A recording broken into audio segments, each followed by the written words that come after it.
It's time for ACC Central, presented by College Baseball Central. Hosted by Monty Taylor, Micah Butel, and Nick Dioli.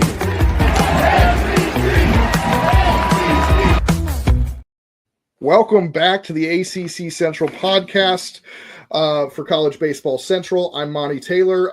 I'm joined once again by Micah Butel. And look who has finally decided to return to the screens so that we can stop sending out Amber Alerts for Nicholas Dioli. Nick, welcome back. How are you, buddy? My first show back, and you two dweebs are wearing Carolina gear. That's just great. Well, I guess we know what show we're doing today, but I'm good. It's good to be back with you boys. I'm so happy to be talking college baseball again, previewing the best conference in the AC or in college baseball, which is the ACC. Hopefully we can prove that this year, but it's good to see you boys. Monty and I, or Micah and I, had a fun football season, but it's good to be back with the boys of summer. It's going to be great. Micah, you look fantastic, my friend. You look great. I wish I had that outfit. Oh, wait. Should I take a picture of this and just post it and be like, I'm in hell? No, because this is great. Yeah. Oh my goodness. Oh, my heels. Always watching, Nick. I want you to picture this when you sleep. All right. Obviously, this is episode 9 of our deep dives. We are deep diving the University of North Carolina, the Tar Heels, an Omaha team, very highly ranked team. Even Micah has come on board with the UNC hype. Micah, I didn't get a chance to ask, or I did ask, but you didn't answer. You're doing okay? Why would I not be doing okay? I just want to check in on my friends. Monty, I'm doing wonderful. Thank you for asking. Well, that's great. That's fantastic. You know what else is great? UNC baseball. UNC baseball. They do lose a lot, though, right? They do. They lose a legend, an irreplaceable piece of their program in Vance Honeycutt. They lose their entire. That's not who I thought you were going to say, Monty. My bad. Who'd you think I was going to say? The inside joke of the show. Oh, absolutely not. He's not even going to be. He's on screen, but he's not going to be mentioned. But we're talking. They're losing Honeycutt, Cook, D'Onofrio, Harbor, Wilkerson, Castagnazzi, Peterson, Pence, Sprague, Bovair, and Poston. Those are big losses, and then they lose somebody else. You know the best part, Monty, is that inside joke. That person literally called me in between the show we just finished and the show we're doing now. So it's fitting that we're talking UNC. But I'm so confused. Don't worry about it, Nick. We'll explain it later off screen. Come on, Nick. You know. Nick knows. But Nick knows. He's just not putting 2 and 2 together. Go through the list of names, and it should pop off to you, Nick. But anyways, back to baseball. They only lose one transfer in this group. But who do you think their biggest loss is? And I think it should be really obvious, like, since we're not talking really any transfers. Man, Monty, you're not going to like my answer then if you're saying it's pretty obvious, because I know you're going with. I think losing Dalton Pence is a big deal. Like, I know losing Vance, again, he is a one-of-one center fielder. He could arguably be the best North Carolina player of all time. We knew he was, again, I mean, obviously, we knew Dalton Pence was leaving too. But, like, I don't know, man. Like, again, Vance Honeycutt's probably the cookout answer. I think Dalton Pence is not talked about enough as a big loss just because of what he did on the back end of that bullpen. Nick, what are you thinking? I mean, am I picking someone other than Vance Honeycutt? Yeah, you can't. Yeah, I mean, it could be Vance. I mean, I've never seen a guy homer in the night before, end the game, and then the very next pitch, homer again, like he did in the Supers. So, I mean, he's easily the correct answer, but I just wanted to give Dalton Pence some love. I mean, if I'm not going to pick Honeycutt, I mean, they lose some of the infield. I think Colby's going to be a big loss too. And that's a lot of pitchers to lose as well. So, I mean, but it is Vance. I mean, he was Mr. Super Regional, Mr. Regional. He was great for them. He's going to be very, very irreplaceable. And Micah, Micah, give us a ETA on when he's going to be pulled up to your Baltimore Orioles. Probably sooner now that we lost Anthony Santander, RIP the Orioles. biggest joke in Major League Baseball right now. But it's gonna be very tough to distinguish the Baltimore Orioles lineup when Vance Honeycutt joins, because they're all Enrique long blonde Bradfield hair might get up dudes. there first. Yeah, And Enrique Bradfield might get up there first, but yeah, I mean, real quick, you just called Vance Honeycutt Mr. Regional. I want to be clear that is Gavin Gallagher, sir. We need to make sure that we're not taking away Gallagher's heroics. So, just to be clear, no. Here's the key newcomers. We got some really, really underrated ones. I think they really went into the D3 and JUCO ranks to get some studs. And obviously Liberty, they got 3 guys from Liberty, in part because the head coach at Liberty, Scott, I was about to say Scott Forbes, who is the head coach at North Carolina, but Scott Jackson is now the assistant coach at UNC. He was the head coach at Liberty, brings over some of his former players. But is there anybody that jumps off the list to you? I mean, maybe after the fall performance he has, Tyson Bass does, but is there anybody else that jumps off the list to you? No, man, Tyson Bass was the one I was going to mention. I mean, go ahead. We've harped right on the success of the D3 guys. You know, we saw with Jacob Ferentz last year from Salisbury to UVA. I think, you know, Tyson Baskin, he had a great fall. He comes from a program in NC Wesleyan that was one of the better D3 programs. So I think there's reasons to obviously be excited. You know, the D3 to D1 transition has been fun all across the board. I mean, today on my CBC page, you know, I mentioned that Charleston was a team I thought was going to make the NCAA tournament, and they're kind of being led by a D3 transfer from Lynchburg. So, you know, it's a fun little transition we've been seeing. So, I mean, Tyson Bass is the name I'd circle. You know, Montclair State always stands out to me because like just where that school is located, a Northeast school. That's always kind of intriguing to see. Like, you know, you don't think of Northeast baseball in general, but especially at the D3 ranks, being able to produce a talent like that. But Montclair State and San Angelo is that type of talent. So, yeah, Nick, anybody jump off the page for you? I'm gonna butcher his name, but Tom Chimel. I'm not going to be able to help you with it. We'll just say Chmielewski. oh, Princeton man. Yeah. I love a guy coming from the Ivies. A lot of schools got some really great guys coming from the Ivy Leagues. I mean, look at those key departures and look what they're going to be replacing them with. A couple of D3 guys and a Ivy League guy. I think always going after the Ivy League kids is not something to just like turn your head at. I think we can look back at some Ivy League guys that transfer into the ACC that have had a lot of success. Yeah, absolutely. I mean, Duke has made a living off of it basically over the last couple of years, right? So,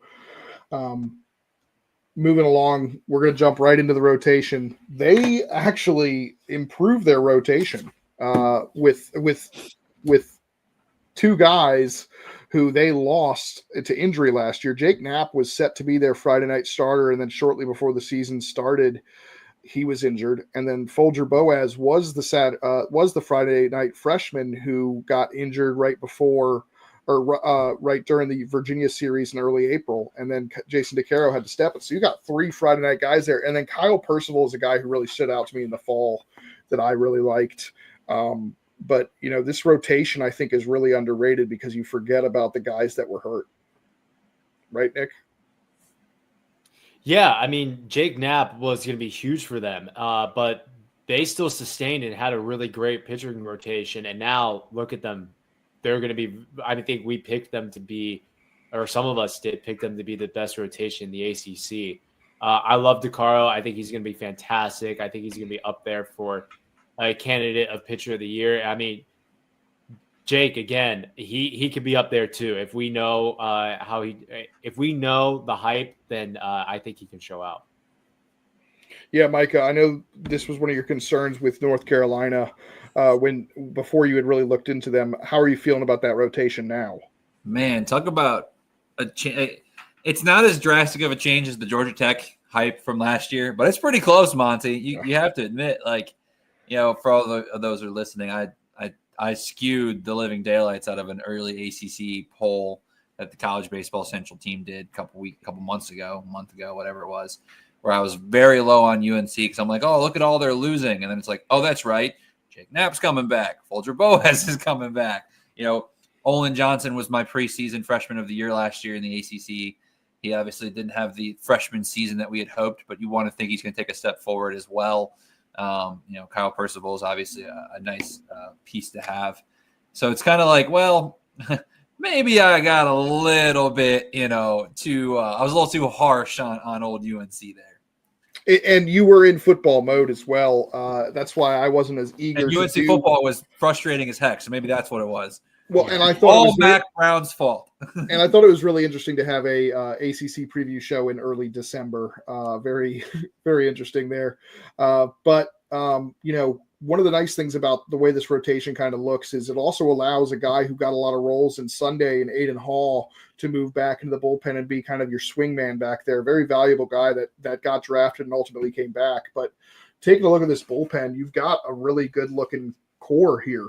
I mean, Matthew Mathis is going to be the closer, taking over for Dalton Pence, and that's going to be a big step for him to take. But you've got Aiden Hall, who's really good, and then you've got a number of guys who can really step up. Yeah, I mean, Matthew Mathis is arguably the most exciting piece. I mean, Monty, I guess you're going to go to your positions, but I mean, is he the closer, you think? Mathis, yes. Yeah. So I know Pence had that role last year, but you had, I think the back end of the bullpen last year was Poston and Mathis and Pence, with Pence being the strongest. Correct. Mathis and Poston kind of doing matchups. Yeah, yeah, exactly. So that's why. But again, that's going to be a great pick, a great spot for him to be in. So he poached a lot of wins too, because at one point, like by the time the UVA series came around, he had like 8 wins as a reliever or something ridiculous. It was ridiculous. That's probably the best way to summarize it. So, but yeah. Nick, anybody jumping off to you? I know you wanted to talk about Mathis. I know you're a big fan of his. Yeah, I mean, what more does this guy need to prove? I mean, when I was doing the stats last year, he was coming up top 10 in a lot of relieving stats. So he's going to be quietly a very, very, very good reliever in the ACC and for this Carolina team. I think he can get out of situations. I think he can give you lockdown innings if you need them. I think you could probably use him multiple times in a weekend series if you had to. I'm sure Carolina's done that before. They'll do it again. But I think Olin Johnson's also going to have a big-time year. Like Micah said, was supposed to have a really good freshman year, but what's wrong with year number 2? I think he's going to have a great year too. Yeah, and I'm really looking forward to seeing Flannery and Olin Johnson take steps forward and getting more opportunities. Maybe Francesco Capocci being another one.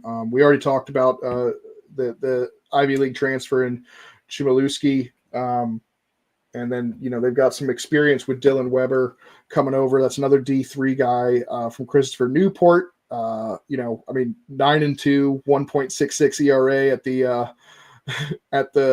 at that level is pretty impressive. 140 strikeouts in 97 innings.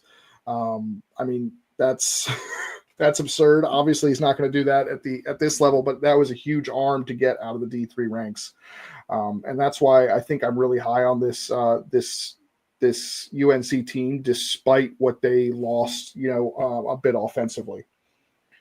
And there's a look at a beautiful graphic. There is Jason DeCaro. And the way that I think this pitching staff kind of rolls out. Again, Kyle Percival, it's the midweek is always interesting to me because they can decide to go with a less experienced arm in the midweek to kind of save the more experienced arm to be a key piece out of the bullpen. So Percival could very easily be in the bullpen as well, being a high leverage guy, but right now I have him projected to be the midweek guy, but that's a really strong rotation in bullpen. Am I wrong, Monty? I swear last year that the hope was to make Olin Johnson a potential starter. So could he fill into that midweek role, you think? Yeah, absolutely. I think Olin Johnson could. You could see Dylan Weber. I mean, you've got some options there with the midweek, and it's always whether you want to go with is it your 4th best starter or is it your 4th Like, or do you want to use that guy out of the bullpen? And that's where you got to kind of pick and choose, because it's tricky, because you want to have your strongest arms available for relief on the weekend, but you also don't necessarily, it's interesting to see how that might unfold. And that's where Olin Johnson might get an opportunity if they want to have Percival coming out of the bullpen as a stronger option on the weekends. Got a lot of righties in that bullpen too. That's a lot of righties. Yep. And that's where you might want to have Percival as a lefty out of the bullpen, and Olin Johnson in the midweek role as a righty. So that way you've got more options as a lefty. So very strong staff. Absolutely. I mean, and it's good. And from what I understand, Napa and Boaz will be ready for opening day. And otherwise I may not have included them on this potential pitching staff. But moving over to the position sides, which is where we might have some concerns with some of the guys they lost, I really want to start with this catching group. And apologies to Tyler Parks not putting his jersey number there, but Luke Stevenson and McCadden Dye. I really like McCadden Dye. He played a ton as a freshman at Liberty and did really, really well. And I would have picked him for one of my breakouts sophomores that I wrote for Just Baseball, but he played in like 50-something games last season. 57 games for Liberty, hit 273 with 19 extra base hits. I think he's going to actually play a bit and give Luke Stevenson a chance to DH more, which will be really nice and give him a rest. But obviously the headliner on this, Nick, is the draft-eligible sophomore, Luke Stevenson. Yeah, I mean, we talked about it. Probably the best catcher in the ACC. He can hit. He's really good defensively. Yeah, I mean, he kind of reminds me of Cozart last year for NC State. He's just going to be your team captain. He's going to be the guy that leads the boys. So I'm really high on Luke Stevenson this year. This is going to be a huge year for him. Yeah, and just to be clear on the graphic, I for some reason it says junior. He is a sophomore, draft eligible, but still a sophomore. Mm-hmm. Rounding out the rest of the infield, let's take a look at this here. Pretty good infield. They get Jackson Vanderbrake back on an appeal, which is huge. He was a team captain last year, and he kind of gives you that experience at second base. Madera shifts over to shortstop to replace Colby Wilkerson, and Hunter Stokely comes back from injury to kind of take over at first base and split time with Sam Angelo. Who are you most excited about, Micah, in this infield that UNC has? Mr. Regional. There you go, Mr. Regional, Gavin Gallagher. I mean, I think he's such a sound third baseman to begin with. Obviously, he brings some pop on offense. I think, obviously it's nice to have Jackson Vanderbrake back. What he kind of did down the stretch there in that postseason run was really fun too. But I mean, I think it's a good infield, right? But that is by far the most exciting name of the four. Alex Madera probably, in my opinion, comes second there. Though again, Hunter Stokely will be fun because it'll be nice to see him back. But Gavin Gallagher is kind of the easy answer. And again, Lee Sowers behind him is pretty solid too. So like they've got a good replacement if something were to happen. Yeah, I really like. I think it was bold of Perry Hargett as a freshman. I don't know if he was given the number 7 or if he chose the number 7.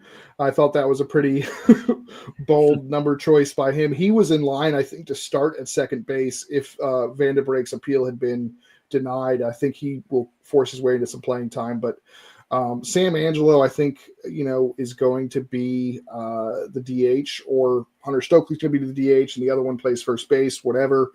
But I really like how hard he hit the ball in the fall as well. He just hits the crap out of it, and I'm always a fan of that. He's the Montclair State transfer, big time exit velocity numbers. But I'm really excited about. I mean, again, we just talked about how they lost their whole outfield.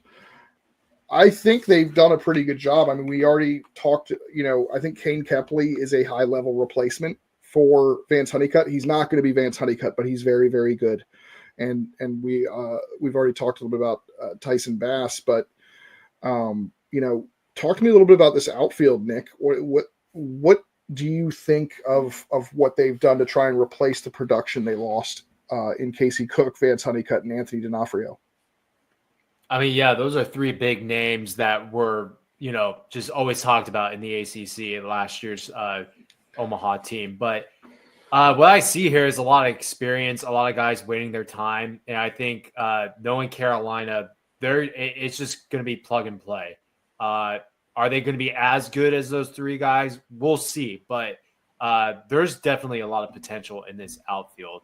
One thing I want to say real quick about the infield is that it's either grad students and seniors or freshmen. And I think you might have like a good little combo there with experience and talent as well. But it's going to be interesting. And like, keep an eye on this UNC outfield and how they replace those three guys, because it's hard to replace, but they are talented.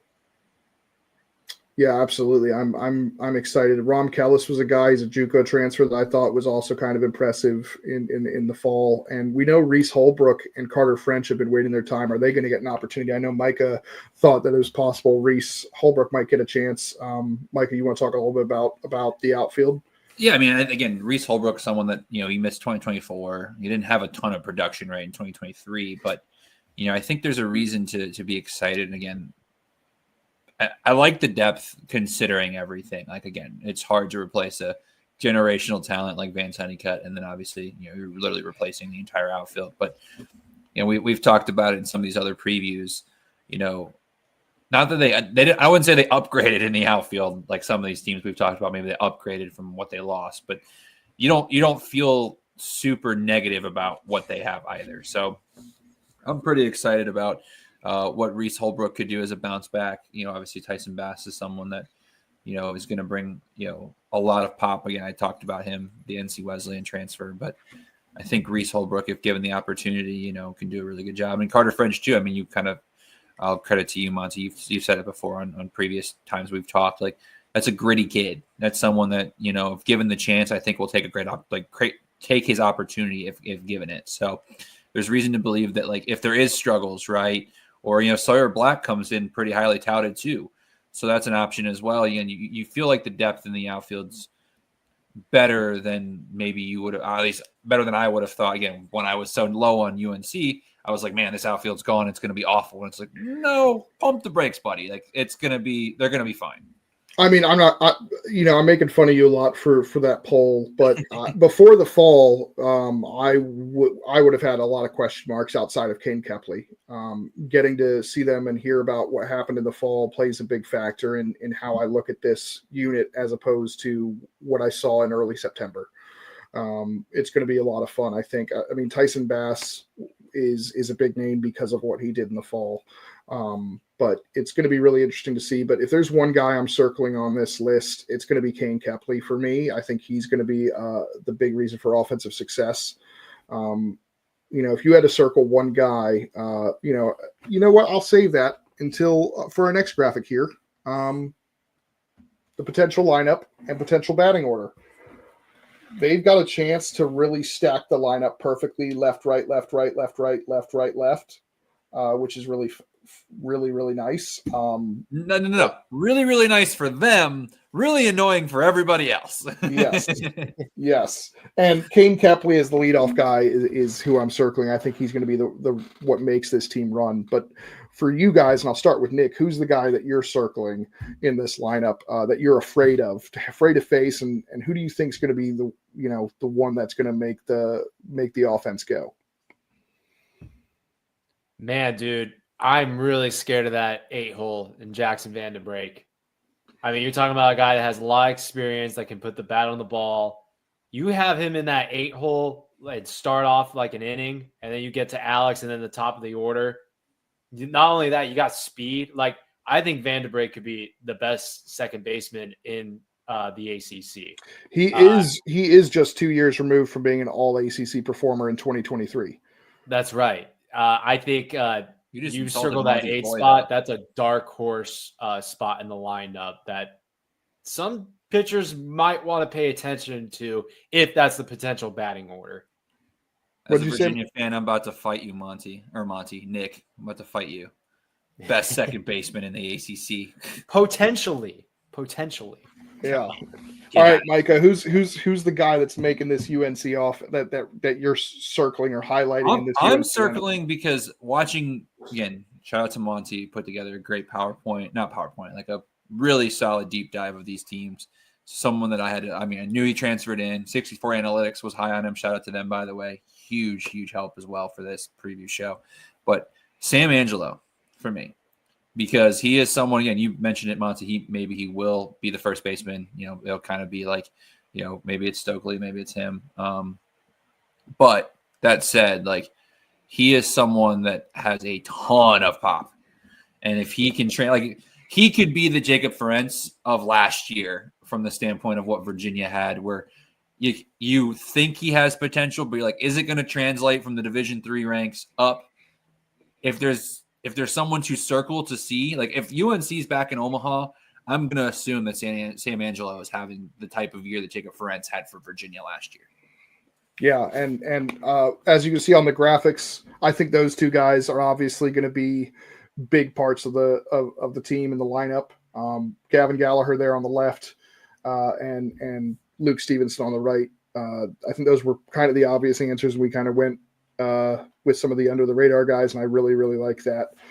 So, I mean, what do you think of this lineup overall? We kind of touched on it. It's the way they've got it. It's perfect balance between lefties and righties as what I've projected. It's a matchup nightmare for pitching staff and coaches that want to do matchups. This is not fun because again, we have the 3 batter minimum. Right? No, we don't. No, we don't. No, that's Major League Baseball. God, it's gonna be annoying watching them sometimes in these games too, because you're gonna see, all right, new pitcher. That's true. What is the over/under of pitchers used in innings against North Carolina this year? Like 162. It's gonna be ridiculous. They're gonna be the ones that single-handedly bring the 3 batter minimum to the college ranks. We're gonna be sitting on a Saturday night, or Sunday, Monty, like Sunday afternoon, like. You're going to be wanting to make your slides, and you're just going to have to sit because North Carolina is playing a 4.5-hour game because it's a rubber match, and Virginia or Duke is out here trotting 3 different arms like in a 3 batter minimum. Absolutely wild. But all right, you got any final thoughts there on the lineup before we go into the schedule, Nick? It's hard to find a break in this lineup. It really is. No, there's one, number 8. There's one. I talked about him. That's right. There is one. And there's 2 Boazes on the screen too, which is something you don't normally see every day. This lineup really doesn't let up a lot, and I think it's going to be a pitcher's nightmare to get through this, especially righty lefty. If that's how it plays out, you got guys with experience and guys that we're excited about. It's a very, very tough lineup. Absolutely. And I'm excited to see UNC. I think that's a team that once you kind of deep dive, you feel a lot better about, like Micah has progressively since early December. Here is our schedule there. And Micah needs to rank how the schedule. I was about to say, Monty, I'm giving this graphic an A- because at least the color, again, this is not helping because we're looking at it from a screen standpoint. Like, right. So Nick, you've missed it in these previews. If you watch them or listen to them back, like there were a couple ones where like there was not a very good clear, like unless you really stared at it, who was the home and away. And I was like, oh yeah, that's a great home series. Mine goes, no, they're on the road for that one. I'm like, got it. So anyways, at least like, again, like the blue and the gray in this graphic is a little bit hard to tell from, my screen's very small, but yeah, at least it says, oh, Chapel Hill, or like I love the East Carolina, multiple cities. Yeah. Yeah, it's going to be, I mean, their non-conference schedule I love because they're testing themselves with Texas Tech, Kansas State, East Carolina right out of the gate. That's what? 1, 2, that's a murderer's row. 3, 4 of their first 5 opponents are NCAA tournament teams last year with VCU, ECU, Kansas State. Oh, Texas Tech, Did they miss last year? I think they did. Yeah, they missed. Wow. Okay.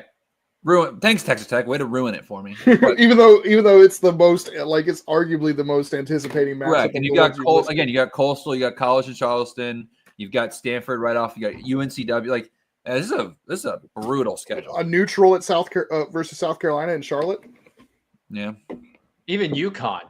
Yeah, UConn is really testing themselves because they take that same weekend, the day before or the day after. I can't remember what the order is. They face Duke. Jeez. So not messing around. Taking a look at some of the key ACC matchups. In our preview show that we did a little while ago, Nick, you highlighted that UNC Duke series in early April. That's going to be a fun one. A Thursday through Sunday one. The Wake Forest one is right after that. That's a tough one. And then they end their season with NC State and at Florida State.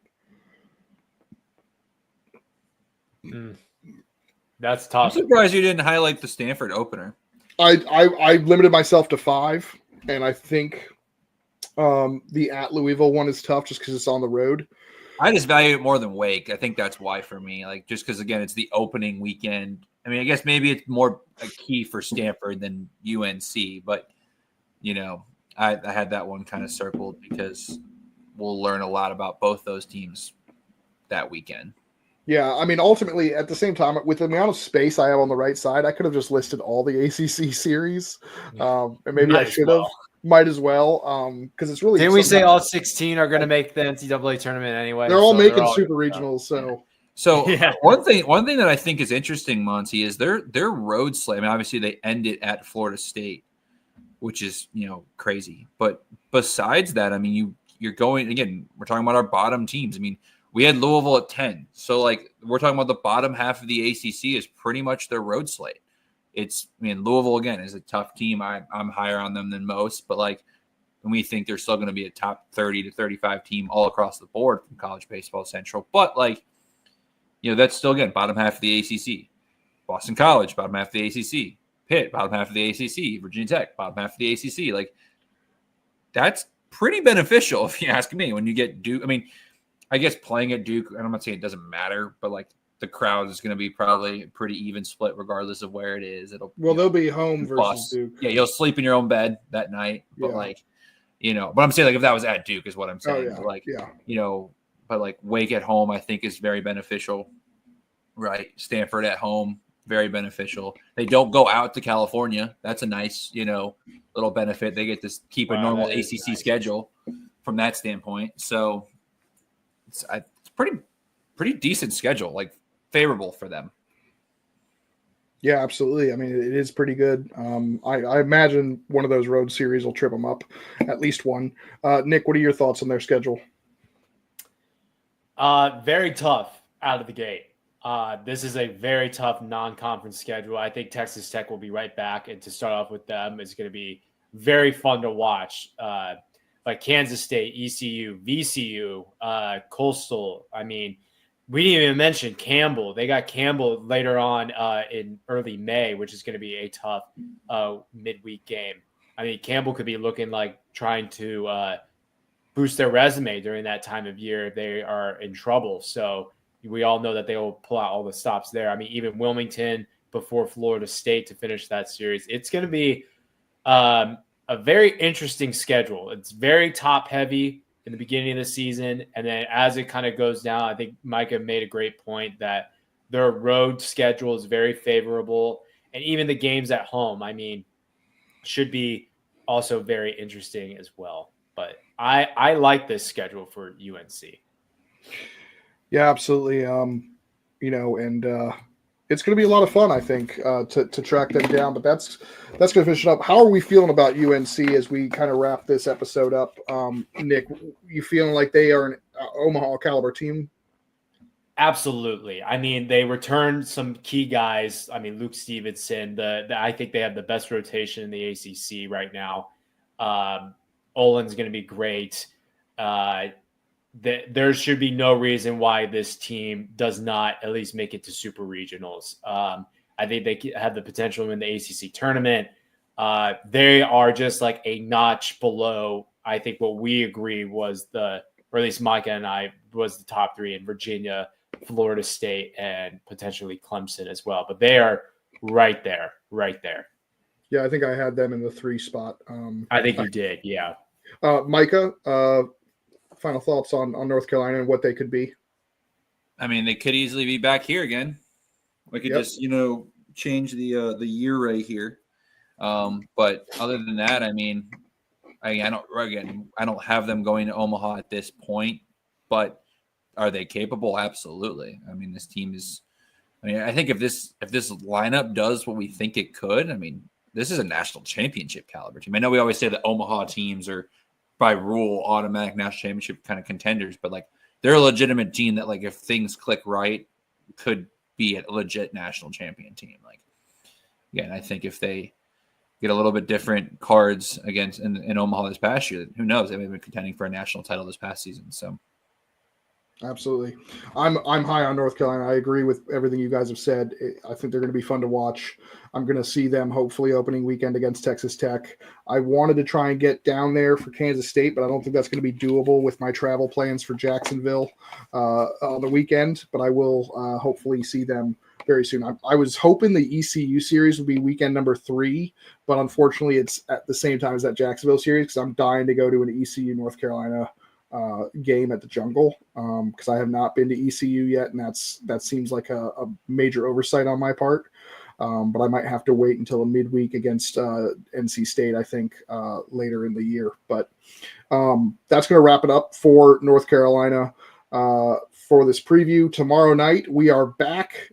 Nick, get excited for tomorrow night with NC State, the Wolfpack. We'll be going doing the same preview with them. But until then, it just means less. always watching, Nick.